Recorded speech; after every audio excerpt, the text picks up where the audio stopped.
Bonjour. Apprendre à s'aimer, apprendre à se reconnaître, apprendre à se voir une valeur, à la ressentir, à la vivre, apprendre à se sentir bien planté sur terre, sur ses deux pieds, face au monde, à l'aise dans le monde, apprendre à y trouver sa place. C'est apprendre à s'écouter soi et à ne plus écouter l'autre. C'est apprendre à se voir soi et à ne plus voir l'autre. C'est apprendre à se reconnaître soi avant de reconnaître l'autre. L'autre a un tel impact sur nous. Il est, sans que nous le désirions vraiment, trop souvent le maître de nos vies. Depuis notre plus tendre enfance, on nous apprend à porter attention à l'autre. Les erreurs de l'éducation, le nombre d'enfants qui les ont subis et qui hélas les subissent encore, même si en ce domaine la psychologie permet de...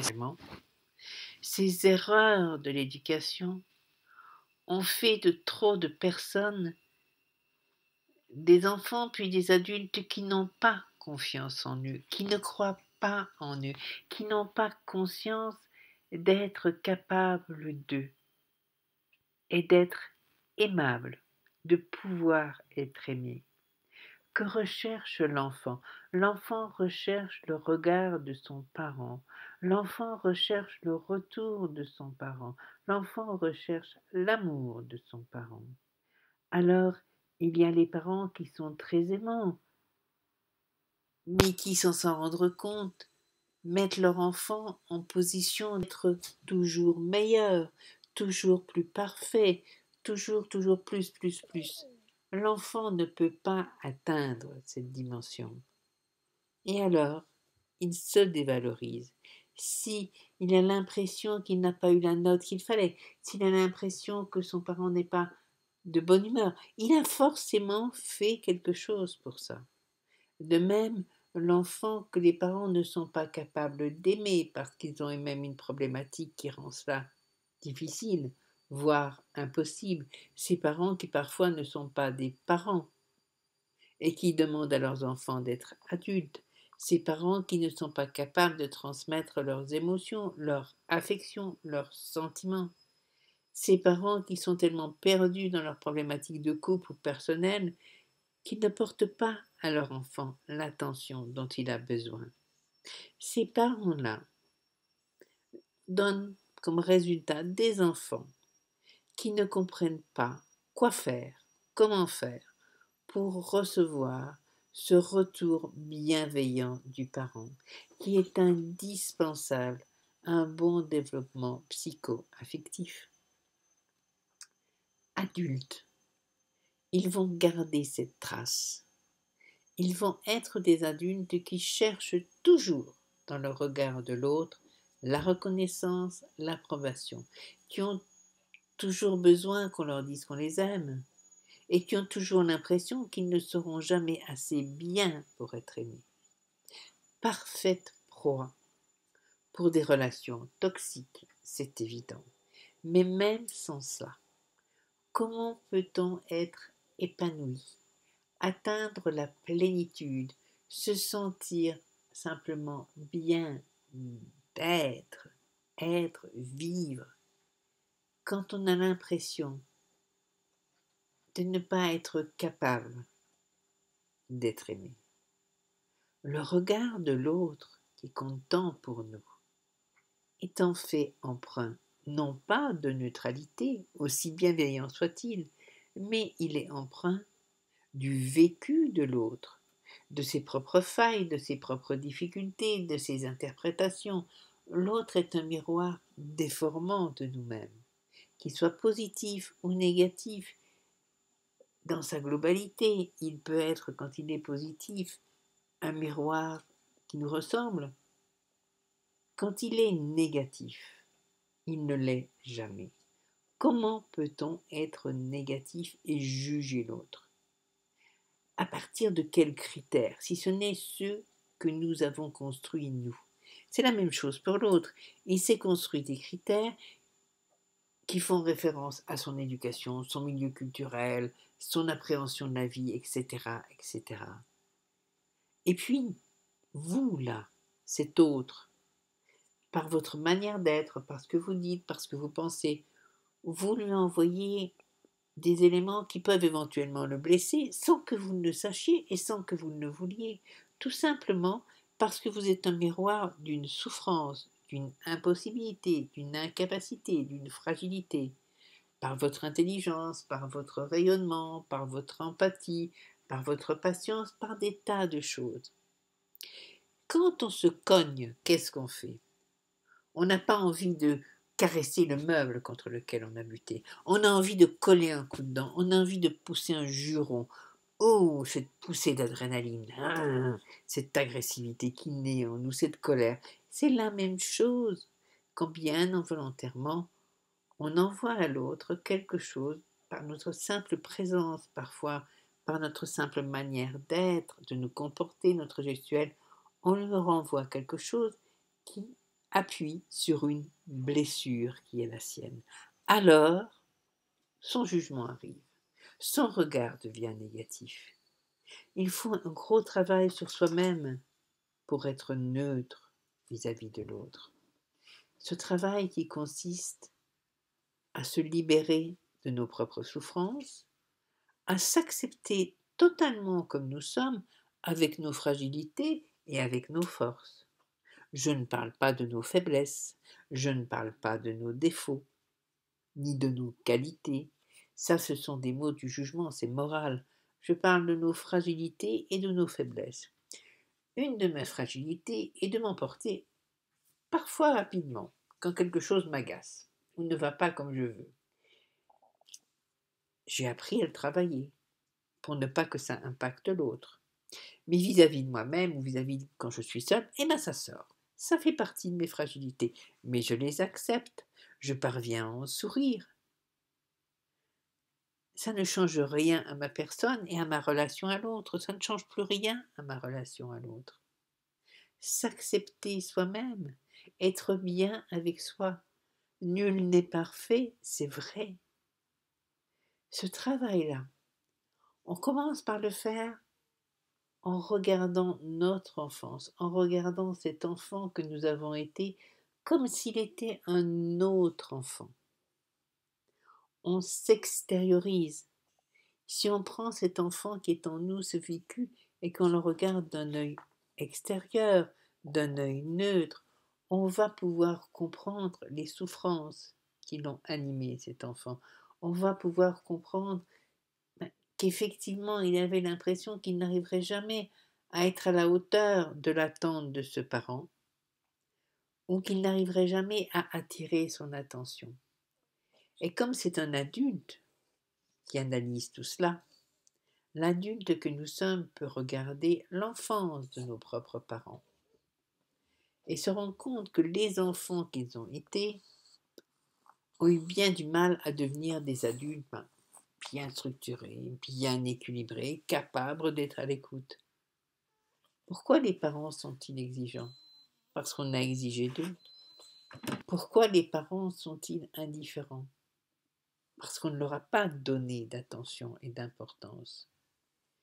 Nos failles, celles qui nous empêchent d'avoir des relations épanouies avec l'autre,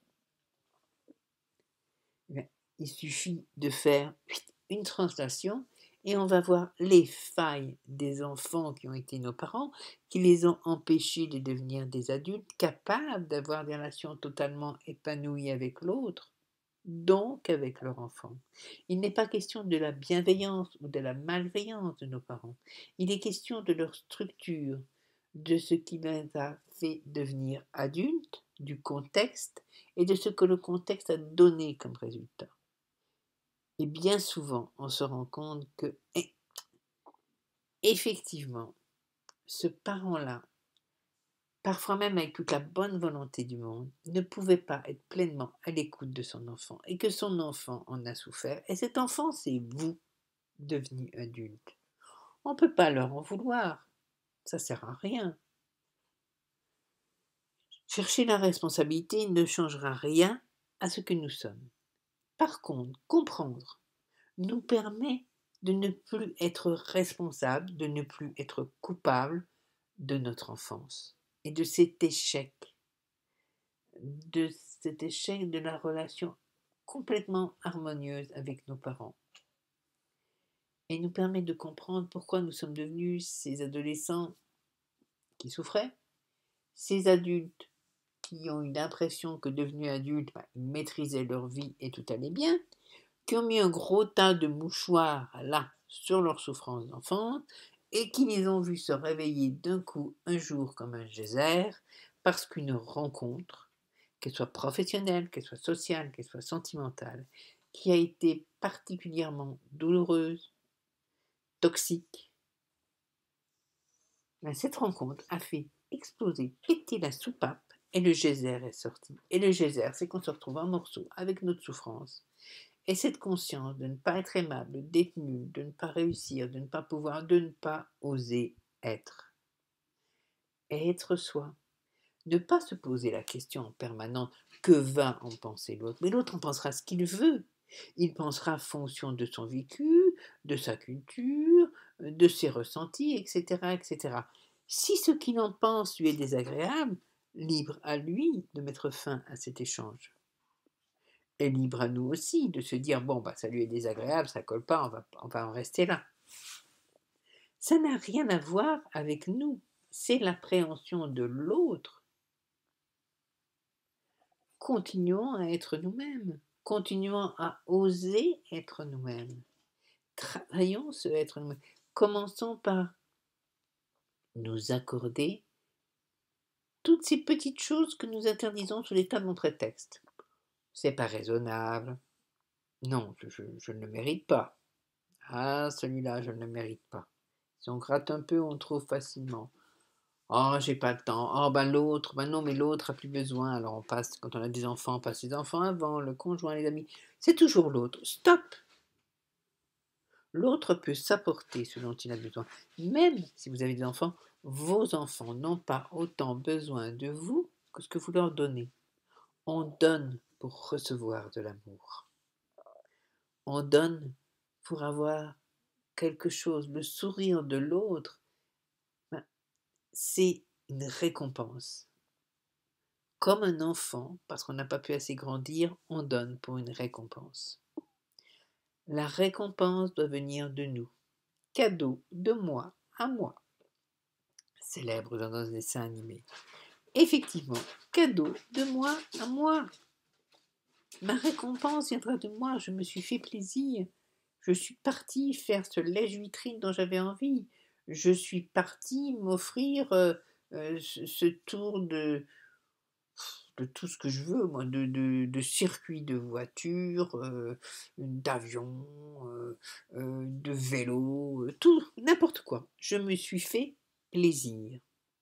Je commence par un tout petit plaisir qui me semble égoïste, et j'espère bien qu'il l'est.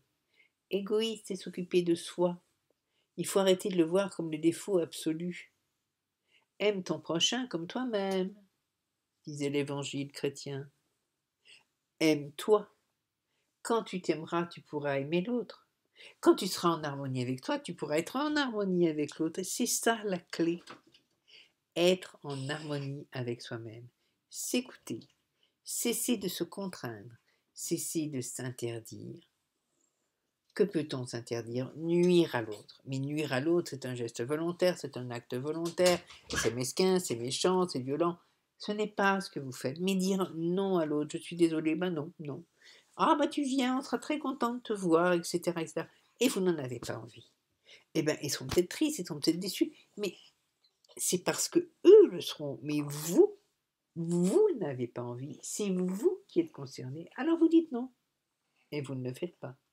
Vous préférez avec ceci qu'avec cela, mais j'avais dit que la diplomatie, c'est trouver une excuse polie qui passe très bien pour rester socialement correct, puisqu'il faut être socialement correct, et ne pas s'obliger à faire quelque chose qui nous coûte. Point. Redevenir un enfant, On dit que l'enfant est égoïste. Bien sûr, l'enfant, il pense à lui. Il a envie de manger le gâteau, il mange le gâteau, il n'y en a plus dans l'assiette, il a oublié qu'il y en avait d'autres. Bah ouais, il apprendra à partager. Mais son intention première, c'est qu'il pense à lui et qu'il a bien raison. Lui d'abord. Apprenons moi d'abord. Vous verrez. Vous commencez par quelque chose de tout petit. Vous faire un petit plaisir que vous allez vous refuser. Sinon, pour des tas de raisons que vous pouvez écrire sur un papier et dont vous verrez que ce ne sont pas de bonnes raisons, ce ne sont pas de vraies raisons. Ce sont des raisons qui sont toujours tournées vers l'autre en vous minimisant ou en vous excluant. Elles sont forcément mauvaises. Donc, ben non, je me fais ce petit plaisir, là, juste pour moi. Et je le savoure sans me culpabiliser parce que je dois le faire pour aller mieux. Quand j'irai mieux, j'aiderai les autres à aller mieux, je serai mieux avec les autres et tout le monde en bénéficiera. Le premier pas est celui qui coûte le plus. Cultiver, oser être, oser souffler, oser vous arrêter, oser paresser, oser reporter à demain, cesser d'être un robot qui fait ce qu'il faut faire. C'est une des bases, des clés du bonheur. Le bonheur, c'est être bien avec soi. Une fois qu'on a réussi à faire ce chemin, à dégager cette plante magnifique que chaque être humain est, de toutes ces planches de contraintes, de fausses croyances, d'obligations qui l'empêchent d'être, vous pourrez vous épanouir, être bien avec vous-même et donc être bien avec les autres. C'est parti, on essaie. Allez-y. Si vous avez des questions, bien sûr, vous m'envoyez un mail. On reviendra sur ce sujet de toute façon. Si vous avez besoin de me consulter, vous m'envoyez un mail aussi. Le mail s'affiche. Nous sommes une association. Il y a un échange. Il y a un échange qui fait que cette consultation a un coût. Mais ce coût peut toujours s'ajuster à la situation des gens. C'est une association à but non lucratif. Le but est d'aider. Une association récupère de l'argent pour des causes. Elle aide. Donc elle ajuste. C'est simple. Je vous dis à bientôt. Prenez bien soin de vous. Plein de lumière. Au revoir.